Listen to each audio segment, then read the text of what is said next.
Bienvenidos todos nuevamente a un estudio más de las Sagradas Escrituras. Mi nombre es Selvin Cruz y hoy les traigo una enseñanza acerca de la viña.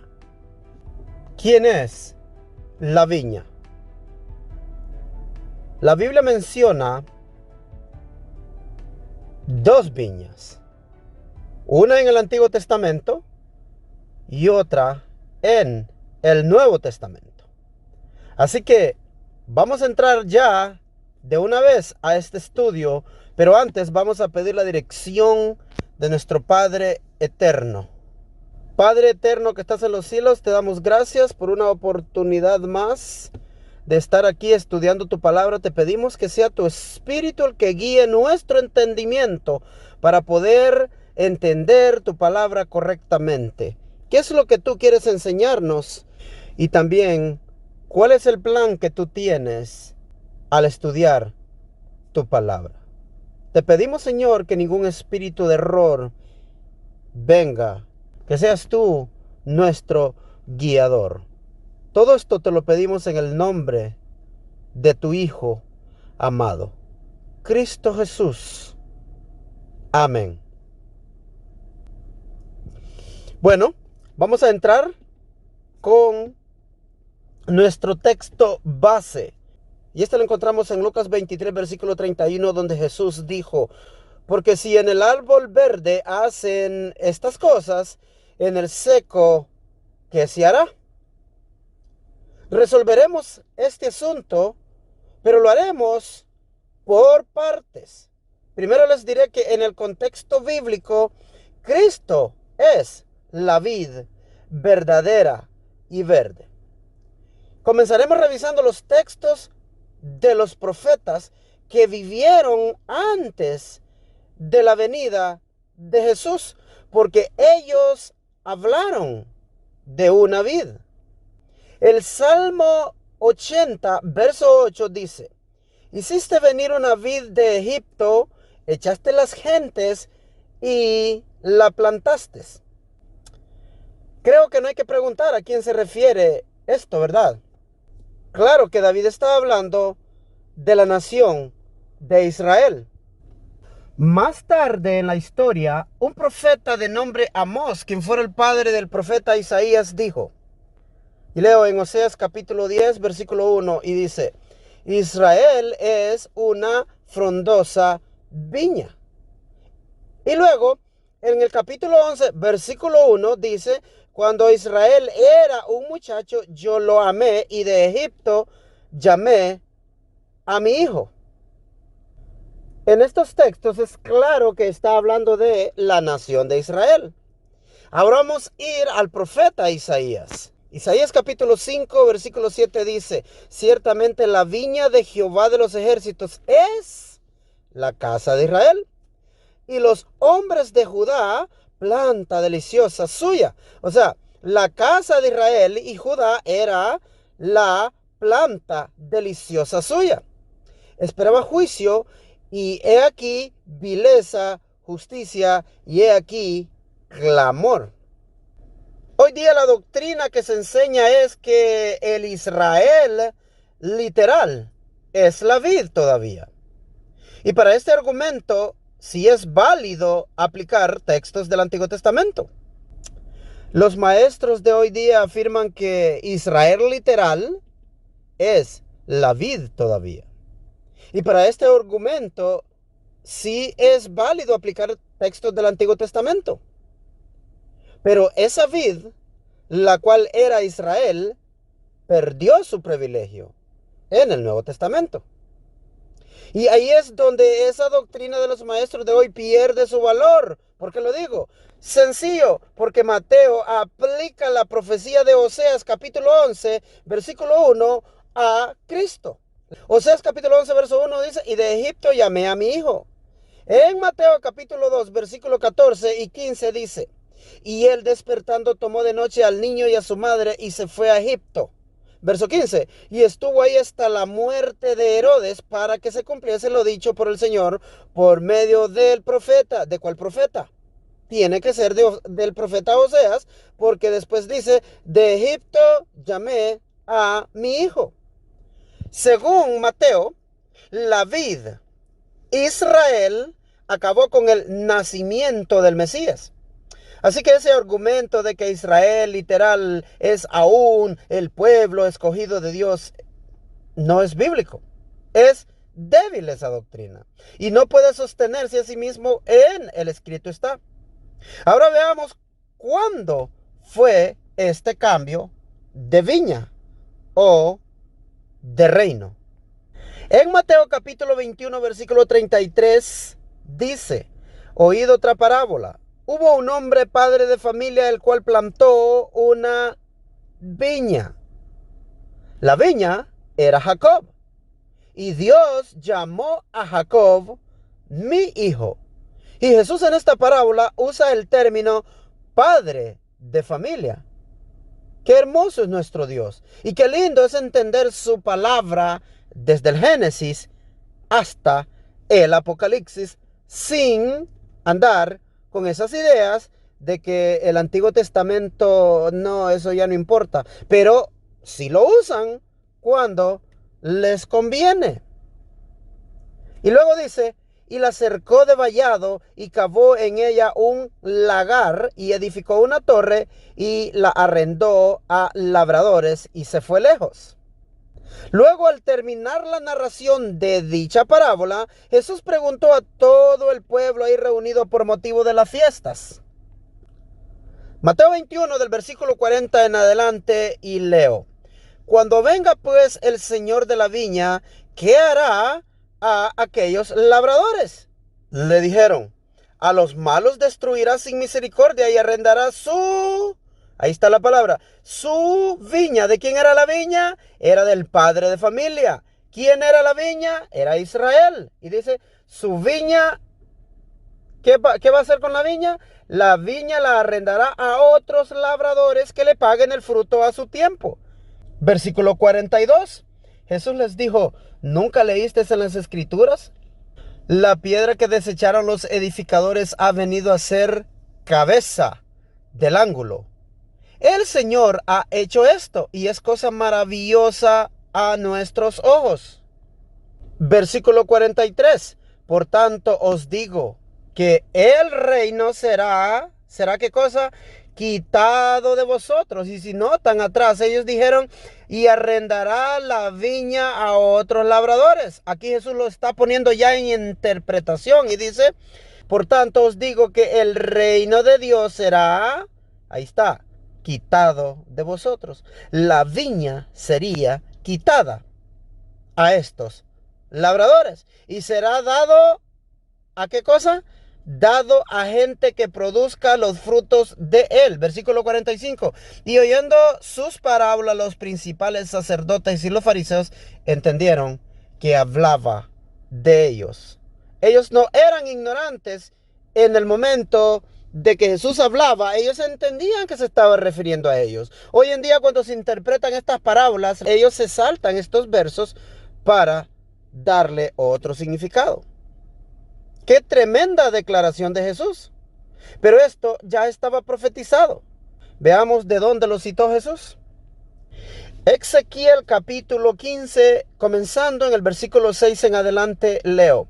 Por tanto, así dice Jehová el Señor, como el árbol de la vid entre los árboles del bosque, el cual di al fuego para que lo consuma, así haré a los moradores ¿de dónde? De Jerusalén. Versículo 7. Y pondré mi rostro contra ellos, de un fuego saldrán y otro fuego los consumirá. Y sabréis que yo soy Jehová cuando pusiere mi rostro contra ellos. Por haber rechazado a la piedra, los labradores de esa viña, esa misma piedra sería su enemigo. Mateo capítulo 21 versículo 44 dice, y el que cayere sobre esta piedra será quebrantado, y sobre quien ella cayere le desmenuzará. Luego Jesús dio una advertencia final a sus discípulos estando en el monte de las olivas. Y leo, Mateo 24 versículo 15 dice: por tanto, cuando veáis en el lugar santo la abominación desoladora de que habló el profeta Daniel, el que lee, entienda. ¿Por qué tiene que entender el que lee? Jesús está haciendo una advertencia a los cristianos, a los que creemos en Jesús. Dice: el que lee, entienda, porque esto ya había sido profetizado por el profeta Daniel. En el versículo 16 dice: entonces los que estén, ¿dónde? En Judea, huyan a los montes.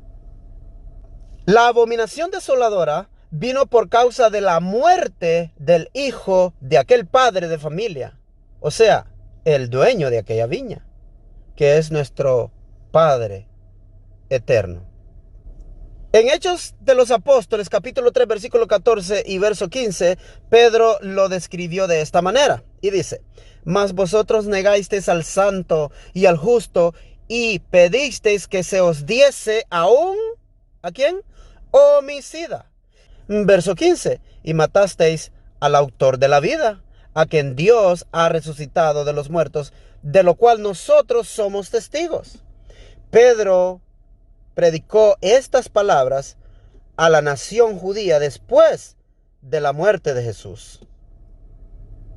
Ellos habían dado muerte al Mesías, aquella piedra, la cual se volvería contra ellos y sería su enemigo.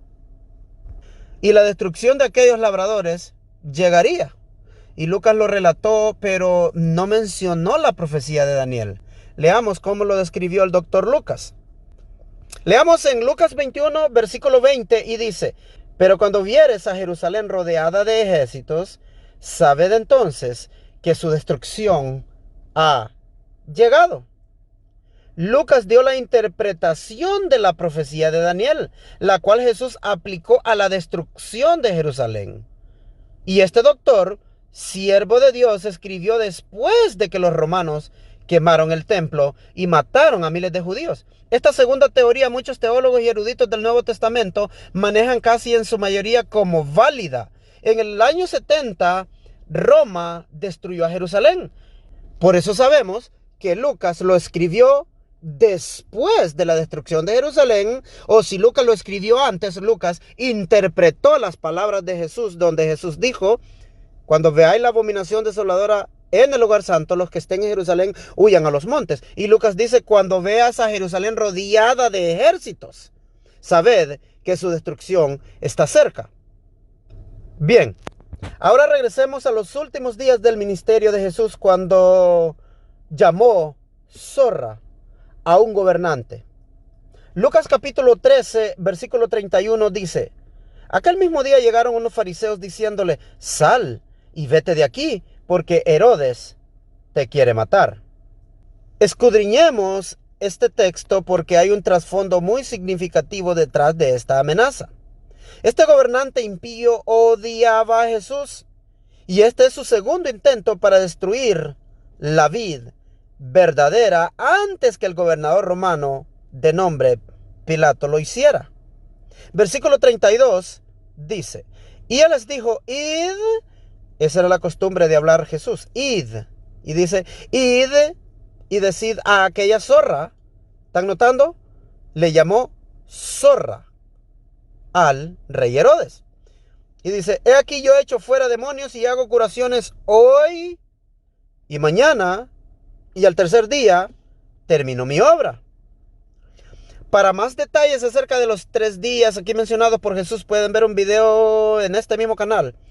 Esta enseñanza lleva por nombre Explicando los textos mal interpretados, y es el episodio número 6.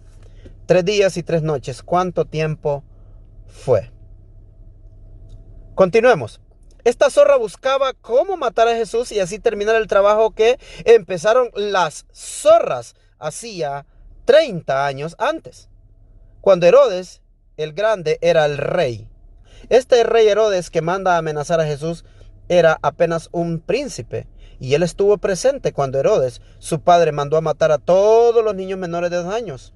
Cuando Jesús, la vid verdadera, aún estaba en preparación.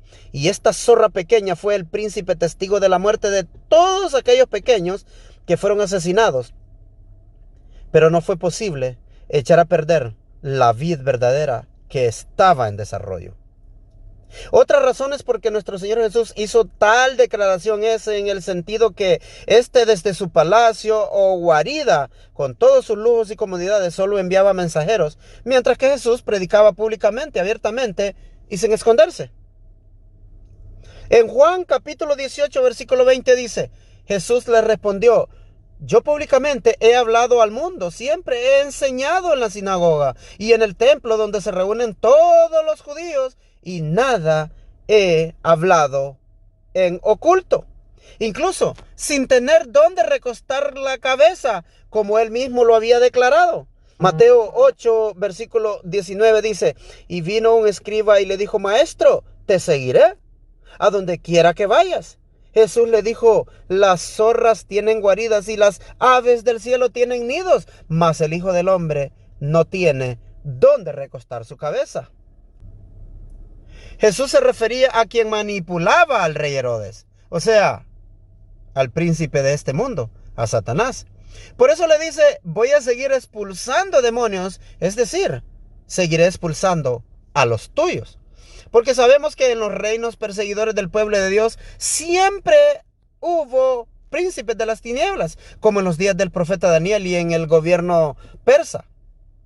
Jesús declaró, al tercer día termino mi obra. Y si aplicamos esta interpretación a este texto, diría que la actitud de Herodes de querer matarlo va en contra de la construcción de la viña del Señor. En palabras de Jesús, de construir su reino, un reino en el que gobierne el amor a Dios y entre los seres humanos. Jesús estaba inaugurando el reino de Dios, así como dijeron los profetas que el Mesías vendría a construir un reino. En Daniel capítulo 2 versículo 44 dice, y en los días de estos reyes el Dios del cielo levantará un reino que no será jamás destruido, ni será el reino dejado a otro pueblo. Liberaba a la gente de los demonios, los sanaba y les enseñaba, dando señales concretas de su ministerio de restaurar al hombre caído. Cuando Herodes el Grande mandó a matar a los niños, Jesús era apenas un muchacho. ¿Por qué digo muchacho? Porque la profecía que Mateo aplicó al Mesías dice muchacho. Y para ese tiempo Cristo tenía como 3 o 4 años de edad. Se puede decir que era un niño o un muchacho si aplicamos la terminología bíblica. Y este Herodes al que Jesús llamó zorra era un joven aún. Y las zorras comienzan a destruir las viñas cuando son aún zorras pequeñas. Leamos lo que dijo el predicador Salomón en Cantares capítulo 2 versículo 13 y versículo 15. La higuera ha echado sus higos, o sea, la higuera está produciendo higos, y las vides en cierne dieron olor. Verso 15. Cazadnos las zorras pequeñas que echan a perder las viñas, porque nuestras viñas están en cierne. Cierne significa que algo está en preparación o aún en las primeras etapas de su desarrollo. De acuerdo con lo que escribió el rey Salomón, las zorras echan a perder las viñas antes de dar fruto. Las zorras, al igual que Herodes el Grande, dio muerte a los infantes para destruir a la vid verdadera en su desarrollo. Las zorras destruyen las viñas en su juventud. Y Jesús es la vid verdadera y nosotros somos los pámpanos. Las zorras, Herodes el Grande y sus hijos, dieron muerte a los niños menores de 2 años, pero Jesús fue traspuesto y no sufrió daño cuando todavía era un muchacho.